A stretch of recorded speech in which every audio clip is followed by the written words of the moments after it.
오늘은 교회가 존재하는 이유라는 제목으로 말씀을 나누고자 합니다.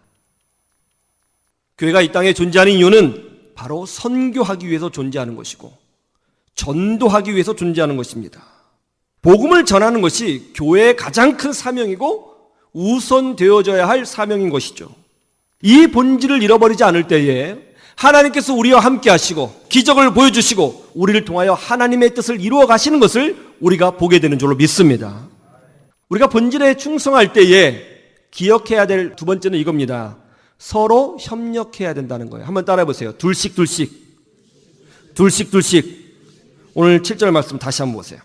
둘씩 보내시며 더러운 귀신을 제어하는 권능을 주시고. 예수님께서 제자들을 세상으로 보내실 때에 아주 독특한 방법을 사용하셨죠. 그게 뭐죠? 제자들을 혼자 보내신 것이 아니고 둘씩 짝을 지어 보내셨다는 거예요. 왜 그렇게 하셨을까요? 오늘 말씀에 보면 예수님께서 제자들에게 권능을 주셨어요. 능력이 있었어요. 힘이 있었어요. 파워가 있었어요. 혼자 나가도 능히 대적할 힘이 있었어요. 그럼에도 불구하고 우리 주님은 혼자 제자들을 보내신 것이 아니고 둘씩 짝을 지어 보내셨다는 거예요. 왜 그렇게 하셨을까요? 이게 하나님 나라의 원리거든요. 하나님 나라의 원리는 뭐냐면 절대로 나 혼자는 안 된다는 거예요. 하나님은 공동체를 중요하게 여기셨어요. 복음을 전할 때, 신앙생활할 때, 교회를 세울 때 가장 우리가 깨달아야 될 것이 뭐냐면 혼자는 아니라는 거예요. 함께예요. 함께. 둘씩 이게 중요해요. 여러분, 하나님께서 제일 싫어하시는 것이 뭔지 아세요? 어떤 분은 그래요. 목사님, 죄요. 물론 하나님이 죄를 제일 싫어하시죠. 그런데 죄만큼 싫어하시는 것이 있어요. 그게 뭐예요? 창세기를 보세요. 그게 나오죠. 창세기 2장 18절. 여호와 하나님이 이르시되 사람이 혼자 사는 것이 좋지 아니하니 내가 그를 위하여 돕는 배필을 지으리라 하시니라. 여러분, 하나님께서 천지를 창조하시고 뭐라고 말씀하셨어요? 보시기에 좋았다라고 하셨죠. 첫째 날도 둘째 날도 셋째 날도 우리 주님은 모든 창조물을 보시고 보시기에 좋았다라고 말씀하셨어요. 하나님은 부정적인 표현을 사용하지 아니하셨어요. 하나님은 빛이십니다. 어둠을 말씀하지 않습니다. 항상 긍정적으로 말씀하십니다.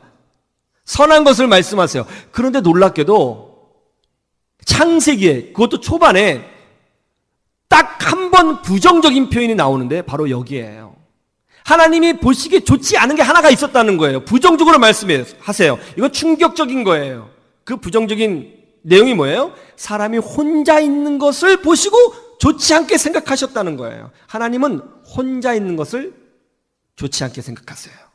여러분, 이것은 단지 부부관계만을 말씀하고 있는 게 아닙니다. 바로 교회를 말씀하고 있는 거고요. 바로 신앙생활과 선교의 삶을 말씀하고 있는 거예요. 복음을 전할 때 우리가 반드시 기억해야 될 것이 뭐냐? 신앙생활할 때 반드시 우리가 기억해야 될 것이 뭐냐? 혼자는 안 된다는 거예요. 나 혼자는 안 된다는 거예요. 그게 하나님의 뜻이 아니라는 거예요. 혼자는 안 돼요. 우리 주님은 우리가 둘씩 공동체로 신앙생활하고 둘씩 공동체로 교회를 세우고 둘씩 공동체의 힘과 협력으로 기도로 선교하기를 원하시는 거예요. 여러분, 우리가 길에서 이제 전도할 때 반드시 기억해야 될 것이 있습니다. 그게 뭐냐면 절대로 혼자 전도하면 안 된다는 거예요. 반드시 2명씩 짝을 지어서 전도해야 된다는 거예요. 생명을 구원하는 일은 나 혼자 할 수 있는 일이 아니기 때문에 그런 것입니다. 함께하고 함께 협력해야 되는 거예요. 모든 게 그래요. 신앙생활이든 복음을 전하든 교회를 세우든 자녀 교육을 하든 사업을 하든 뭐든지 똑같은 원리예요. 우리 교회는 북방 선교를 위해서 또 이 나라 선교를 위하여 극동방송과 함께 하고 있습니다. 여러분, 이거 잘하고 있는 거예요. 바람직한 겁니다. 둘씩 걸어가고 있는 거예요. 우리 교회는 대학생 선교를 위하여, 캠퍼스 선교를 위하여 한국 대학생 선교회 CCC와 함께하고 있습니다. 잘하는 것입니다. 하나님의 뜻에 맞는 것입니다. 둘씩 가고 있는 거예요. 또한 우리 교회는 해외 선교를 위하여 해외 현지에 계신 선교사님과 함께하고 있습니다. 이것이 하나님의 뜻이에요. 함께하는 거예요. 나 혼자는 안 되는 거예요. 어떤 대형 교회는 본인의 교회가 크니까 그냥 본인 교회 혼자 다 하려고 하고 있어요. 그거 아닌 거예요. 함께 해야 되는 거예요. 지역교회와 함께 해야 되는 거예요. 한국교회와 함께 해야 되는 거예요. 한국에 세워진 수많은 기독교 단체들과 기관들과 함께 해야 되는 거예요. 이게 하나님의 뜻이에요. 둘씩 가야 되는 거예요. 제대로 가고 있는 거예요. 저는 그렇게 생각합니다. 우리 교회가 부흥하고 성장하면서 우리 교회는 지역에 있는 작은 교회들과 함께하는 교회가 되어야 한다고 생각합니다. 그래야 되는 거예요. 또 한국교회와 함께 걸어가는 교회가 되어야 한다고 생각합니다. 그게 하나님의 뜻이에요. 어떤 분은 그래요. 목사님, 저도 직접 해외에 선교 나가고 싶습니다. 그런데 직장 때문에 잘 못 나가겠어요. 어떻게 해야 될까요? 어떻게 해야 할까요? 여러분, 선교사에는 두 종류가 있죠? 보냄받은 선교사와 보내는 선교사. 보냄받은 선교사와 보내는 선교사. 전쟁도 그렇잖아요. 전방에서 싸우는 군인이 있고 후방에서 지원하는 군인이 있고 둘 다 군인이에요.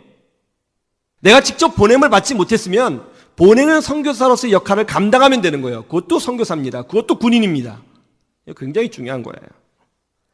어떤 집사님이 인도네시아 선교로 매달 3만 원씩을 후원했어요. 그러다가 나이가 들어서 하나님의 부름을 받고 천국에 가게 되었습니다. 근데 천국에 갔더니 거기에 수십만 명의 인도네시아 사람들이 이 집사님을 환영하고 있는 거예요. 깜짝 놀랐어요. 이 집사님이 묻습니다. 아니, 제가 누군데 또 제가 올지 어떻게 알고 저를 이렇게 환영해 주시는 것입니까? 그러자 인도네시아 사람들이 그랬다는 거예요. 선교사님께서 복음을 전해주시지 않으셨다면 저희들은 여기에 올 수가 없었습니다. 선교사님이 우리를 위해서 기도해 주시고 복음을 전해 주셨기 때문에 우리가 예수님을 믿고 죄 용서받고 구원받아서 이 천국에 와 있는 것입니다.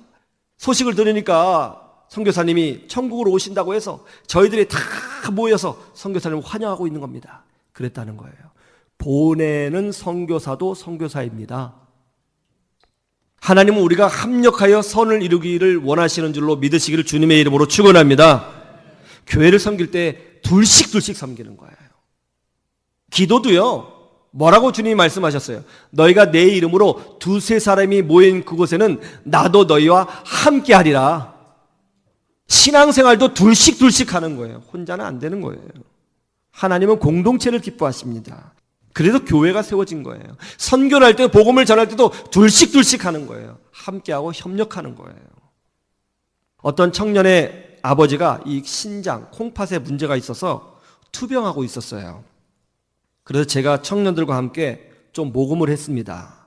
그리고 조용히 그 가정을 섬겼어요. 그러자 그 청년이 밤에 저를 찾아왔어요. 그러면서 그래요. 목사님, 저희 같은 가정에 신경을 써주셔서 감사합니다. 제가 그랬습니다. 아니, 무슨 소리야. 우리는 그리스도 안에서 한 가정이야. 우리 함께 가는 거야. 야, 너 혼자 아니야. 우리 같이 기도하는 거야. 무슨 그런 소리에. 우리 함께 가는 거야. 함께. 절대 혼자라고 생각하지 마. 그랬더니 그 청년의 눈에서 눈물이 주르르 흘리더라고요. 며칠 전에 그 청년과 연락이 닿았는데 결혼해서 살아요. 근데 신앙생활 너무너무 잘해요. 여러분, 함께할 때의 은혜가 넘치는 줄로 믿으시기를 주님의 이름으로 축원합니다.